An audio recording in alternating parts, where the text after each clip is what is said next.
Je suis là encore en ce dimanche 12 avril 2020 pour partager avec toi la parole du Seigneur. Pour aller plus loin, notre texte de base se trouve dans Juges chapitre 6 du verset 11 au verset 12.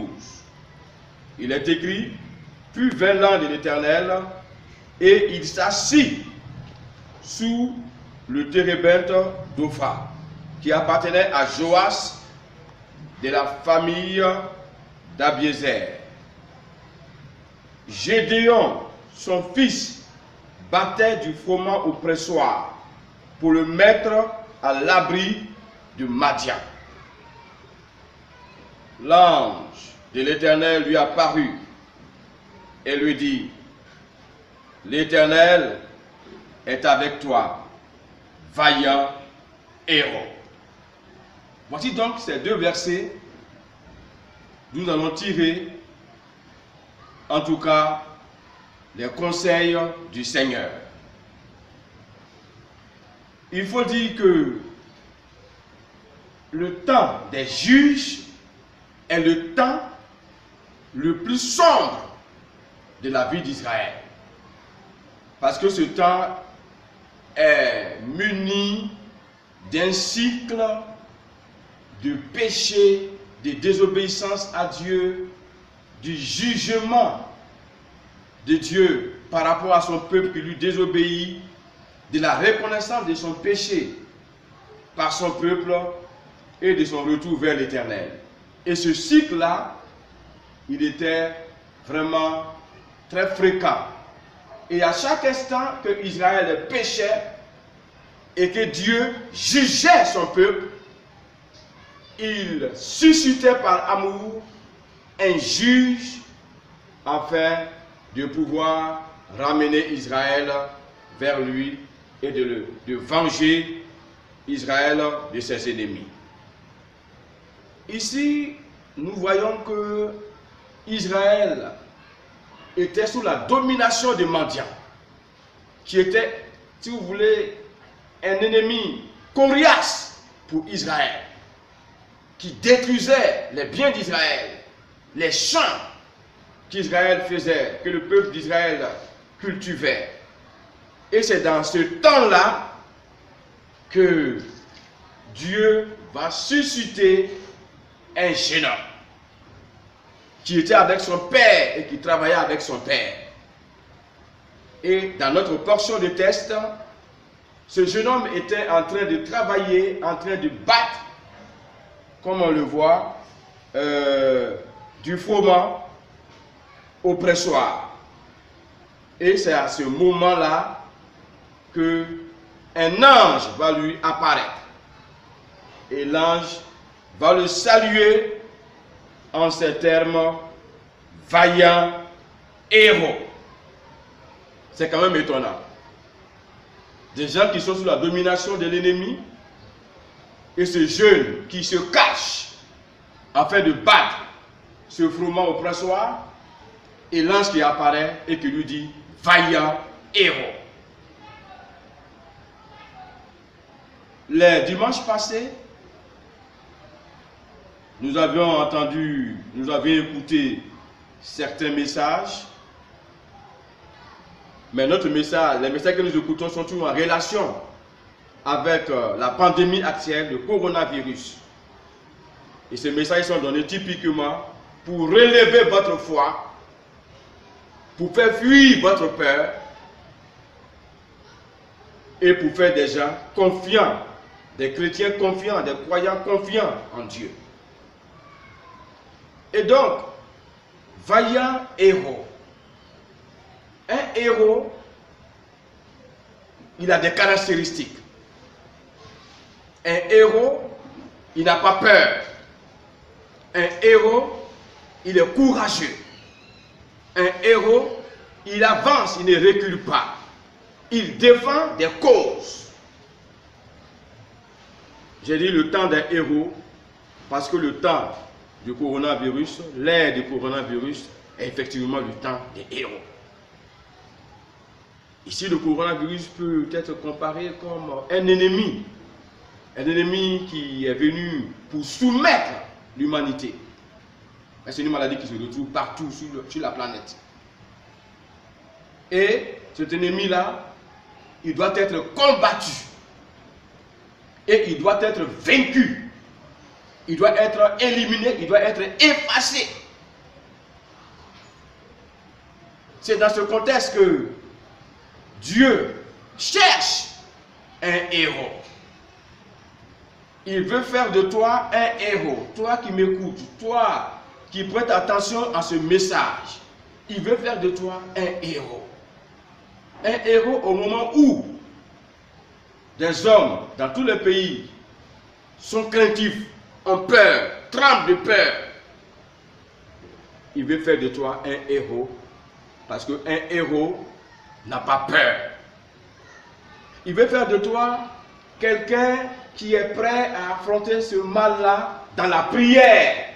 Parce qu'en tant qu'enfant de Dieu, notre combat il est spirituel.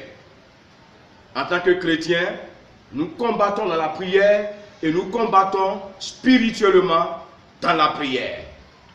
Notre combat, ce n'est pas un combat physique. Mais c'est un combat qui porte parce que la prière est une arme très efficace. Je voudrais donc te dire que Dieu cherche un héros. Et il veut faire de toi un héros. Il veut te distinguer des autres, de ceux qui tremblent, de ceux qui ont peur. Mais il veut faire de toi quelqu'un de très courageux. Parce que le héros, il est courageux. Je voulais donc te donner ce conseil. Sois un héros et demeure dans la prière. Dans la prière de combat contre cette pandémie. Parce que la prière est une arme efficace. Quand nous continuons la lecture, nous allons voir que ce jeune homme a accepté ce qualificatif, même quand il a posé la question à l'ange, de savoir, mais est-ce que Dieu pense à son peuple? Mais si Dieu pense à son peuple, pourquoi est-ce que son peuple est frappé par ses ennemis et tout ça? Mais finalement, il a accepté les qualificatifs d'héros. Il s'est approprié ces qualificatifs, ces attributs d'héros. Et finalement, Dieu lui a donné les armes qu'il lui fallait pour pouvoir vaincre Madian.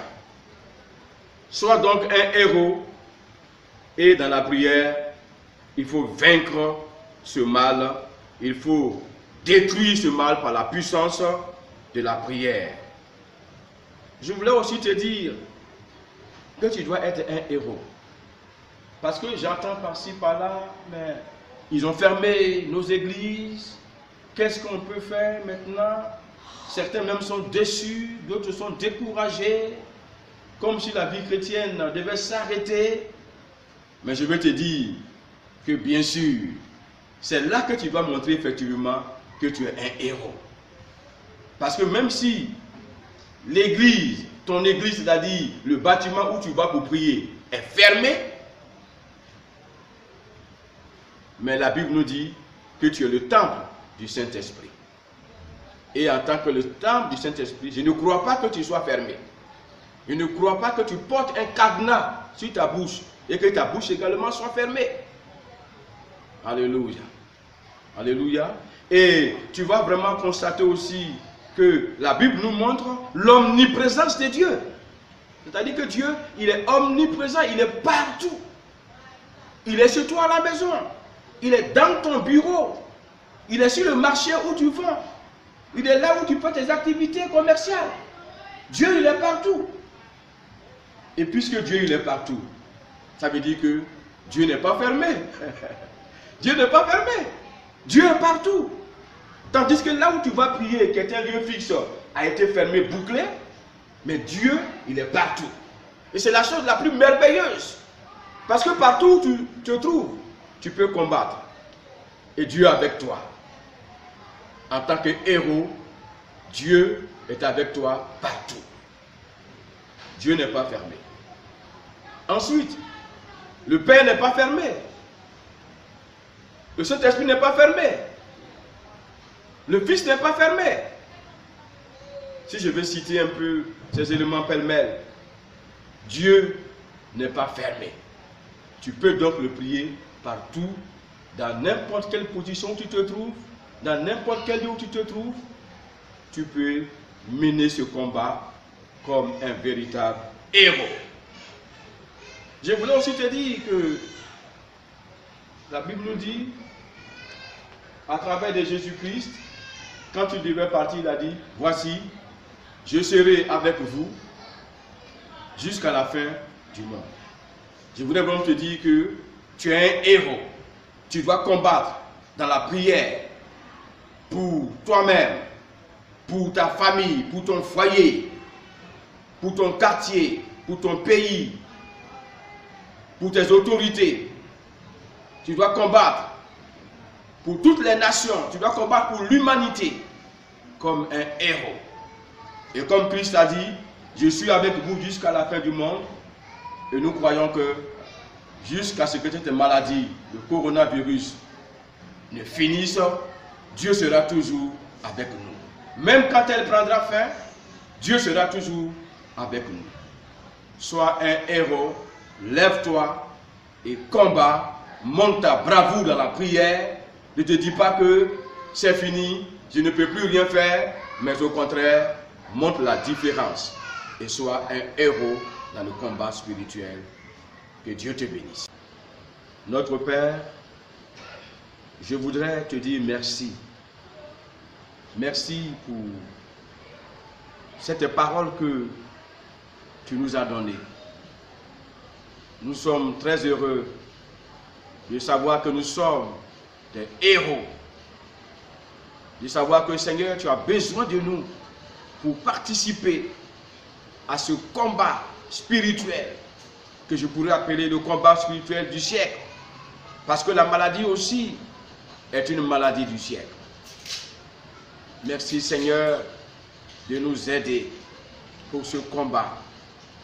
Seigneur, tu permets que dans nos maisons, nous puissions nous mettre continuellement à genoux en train de combattre.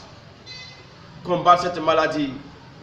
Combattre pour, Seigneur, nos maisons, nos foyers, nos familles. Seigneur, notre quartier, notre commune, notre district, notre pays, nos gouvernants. Seigneur, combattre pour l'humanité afin que cette pandémie soit vaincue totalement effacée, Seigneur, de notre planète. Merci Seigneur, parce que nous croyons dans ce combat et merci de faire de nous des héros spirituels avec lesquels tu vaincras cette maladie. À toi toute la gloire, à toi l'honneur, au nom de Jésus-Christ. Amen.